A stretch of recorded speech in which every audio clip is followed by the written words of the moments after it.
Et si on bouleversait ton petit déjeuner et qu'on utilisait le miso qui dort dans tes placards? Je suis Estelle, formatrice en cuisine japonaise. Je te fais découvrir la cuisine et la culture du Japon sur ma chaîne YouTube, mon compte Insta et mon site. Alors non, le miso, ce n'est pas que pour la soupe miso. Le miso, c'est une pâte de soja fermentée. Ça veut dire que c'est très bon pour les intestins et la digestion et que ça a du goût. Quand je dis du goût, je veux dire que c'est assez salé d'une certaine manière, mais pas seulement. Alors voilà à quoi cela ressemble. On en trouve facilement en commerce asiatique. Ce sont donc des haricots de soja fermentés mélangés avec du sel et du koji. Le koji, c'est une sorte de levain. Pour le réaliser, on saupoudre des spores de champignons Aspergillus oryzae sur la préparation et quelques jours plus tard, le koji va apparaître. En fait, il transforme l'amidon des céréales en sucre qui eux-mêmes permettront, combinés à des levures ou d'autres bactéries, la fermentation. Ensuite, la pâte repose pendant environ 1 an ou plus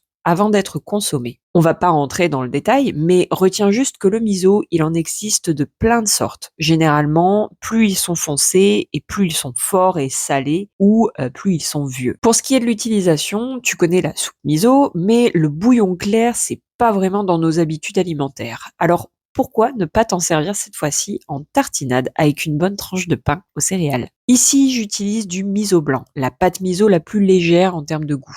Un peu de mozzarella râpé, mais tu peux remplacer par le fromage que tu préfères, et hop, ça part au grill pendant 10 minutes. Ça, accompagné d'une bonne salade fraîche l'été ou d'une soupe de légumes l'hiver, c'est une cuisine japonaise réussie. Je te montre le résultat à la fin. Si tu n'es pas fan du fromage, voici une autre manière de tartiner ton miso.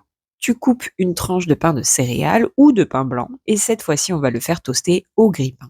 Cette recette, ça marche aussi bien au petit déjeuner que pendant un repas, évidemment. Ici, tu auras juste besoin de beurre et si possible de beurre mou. Tu vas superposer une couche de beurre et une couche de miso, celui de ton choix. Je le disais, le miso, on en trouve de plusieurs couleurs, blanc, rouge, marron, noir, etc. Mais tu trouves aussi le terme awase sur certains paquets. Ça signifie que ce sont des mélanges de plusieurs miso. La soupe miso, elle est généralement faite avec du miso blanc. Cela te donne un ordre d'idée sur la saveur de la pâte la plus légère d'une certaine manière. Le mélange beurre miso, c'est assez fondant sur la langue. Comme le miso est salé, ça fait saliver. Voilà. Une bonne tasse de café fumante et une tranche savoureuse de beurre miso. Une nouvelle manière de commencer sa journée en mettant un peu de Japon dans ton quotidien. Moi, j'en ai fait un petit déjeuner, mais tu peux évidemment le consommer à toute heure de la journée. Tu peux varier les pains aussi. Évite le beurre salé. En revanche, ça risque de faire doublon avec le goût du miso.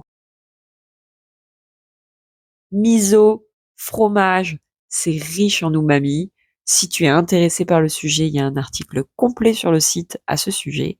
Je t'invite à aller le lire, je te mets le lien dans la description. La deuxième recette est prête, du miso sur une tranche de pain aux céréales et de la mozzarella fondue passée au grill. Admire-moi ce résultat. Je ne sais pas toi, mais moi, rien que de regarder ça, ça me donne envie de croquer dedans. La mozzarella, c'est pas le fromage le plus savoureux, mais le but, c'est d'avoir le goût du miso. Alors ce n'est pas grave. En revanche, garde bien en tête que le fromage, c'est salé. Donc si tu ajoutes un autre fromage sur une tartine de miso, ça risque de devenir trop salé. Mais la mozza, c'est aussi fondant et élastique. Effet visuel garanti. Je te le dis, la vie ne sera plus jamais la même après ça. Tu risques de regarder les autres au petit déjeuner avec dédain face à leur beurre confiture ou Nutella. Alors n'hésite pas à te sortir de ta zone de confort en dégustant une délicieuse tartine croustillante au miso et au fromage pour ton prochain petit déjeuner. Une petite touche de cévette pour la fraîcheur et hop, on est parti pour une tartoche de l'extrême. Sache que ceci n'est qu'une toute petite partie de ce que je partage dans ma newsletter chaque semaine. Alors si tu aimes la cuisine japonaise et que tu veux en apprendre plus à ce sujet, je te mets le lien dans la description pour la rejoindre. Et moi je te dis bon appétit.